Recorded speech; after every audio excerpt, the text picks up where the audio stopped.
Good morning, students. Now welcome in our economics class. As our today's topic is aim of 5 years plans. There is basically 4 aim of 5-year plans: self-reliance, equity, growth, and modernization. We have discussed it all about in our previous classes. So let's in our next topic. First 5-year plans start from 1951 to 1956.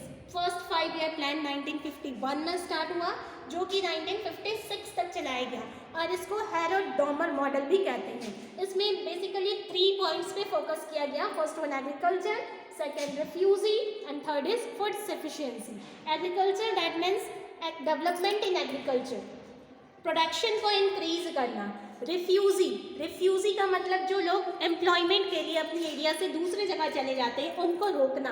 Third है food sufficiency, that means अपनी economy में जितनी food की needs है उतना खुद की economy में प्रोड्यूस करना। ये 3 टारगेट रखे गए फर्स्ट 5 इयर्स प्लान्स में, जिनकी growth rate as target estimation में 3.6% होनी थी जो कि अचीव नहीं हो पाई। नेक्स्ट है हमारा second 5-year plan. Second 5-year plan 1956 to 1961 तक चला। इसको पीसी महालनोबिस मॉडल भी कहा जाता है।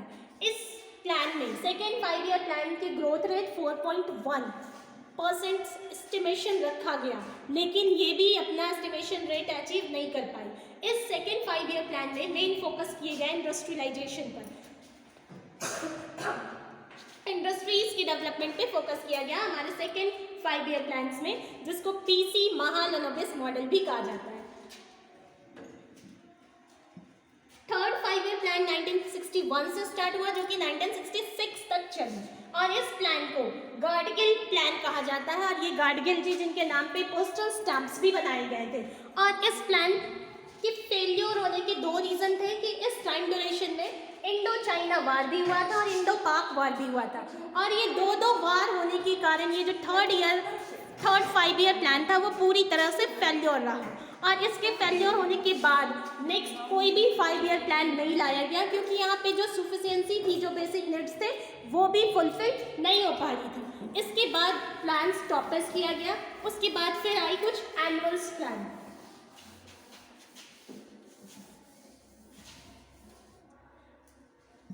एक स्टॉपेज के बाद जब नेक्स्ट प्लान आया फोर्थ 5-year प्लान, ये 1969 टू 74 तक चला। इसका मेन फोकस था इकोनॉमिक स्टेबल रखना और सेकेंड इकोनॉमिकल ग्रोथ। इसमें एस्टिमेशन ग्रोथ रेट 5.7% थी, लेकिन अचीव हो पाई केवल 3.3%। एक स्टॉपेज के बाद जो 5th, 6th, 7th ये 3 5-year प्लान्स आए जो ड्यूरेशन 74 टू 79, 80 टू 85 और 85 टू 90। इन तीनों को मेन फोकस किया गया हमारी first, second, third 5-year plans के फोकस को अचीव करने के लिए, जो कि प्रॉपर्टी रिडक्शन थी, एग्रीकल्चर, इंडस्ट्रीज और माइनिंग थी, और सेल्फ रिलायंस थी। ये हमारी फर्स्ट, सेकेंड और थर्ड 5-year प्लान्स के मेन गोल्स थे जो कि उस टाइम ड्यूरेशन में अचीव नहीं हो पाए। तो स्पेशली इन्हीं गोल्स को अचीव करने के लिए 5th, 6th और 7th 5-year प्लान्स लाए गए, जो काफ़ी हद तक सक्सेसफुल भी रही और अचीव हो पाई। इनके बाद जो प्लानिंग कमीशन सारे 5-year प्लान्स की प्लानिंग करता था उसे चेंज करके नीति आयोग में चेंज कर दिया गया।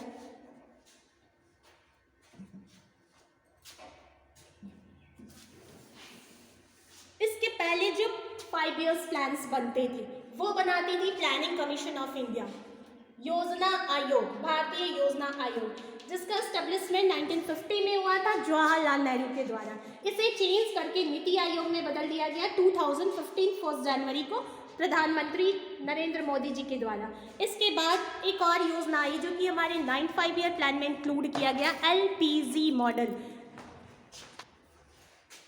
लिबराइजेशन, प्राइवेटाइजेशन और ग्लोबलाइजेशन। और ये 9th 5-year प्लान काफ़ी सक्सेसफुल हुआ। इसमें एस्टिमेशन ग्रोथ रेट से ज़्यादा ग्रोथ अचीव की गई। और उसके बाद जो 10th हमारी 5-year प्लान्स आई उसमें मेनली एजुकेशन को फोकस किया गया, फॉरेस्ट एरिया एम्प्लॉयमेंट और हेल्थ पे फोकस किया गया। और लास्टली जो हमारी 11th 5-year प्लान आई वो 5 ईयर प्लान्स की गोल्स को फोकस करते हुए न्यू गोल्स टेलीकम्युनिकेशन को लिया गया, उसके बाद हेल्थ को, रैपिड ग्रोथ और स्किल डेवलपमेंट को इंक्लूड किया गया। इसके बाद लास्ट 12 5 ईयर प्लान्स आई हैं, उसके बाद अभी करंट में कोई भी 5 ईयर प्लान नहीं चल रही है। तो ये था एक basic information about all the 5 years plans in India. Thank you.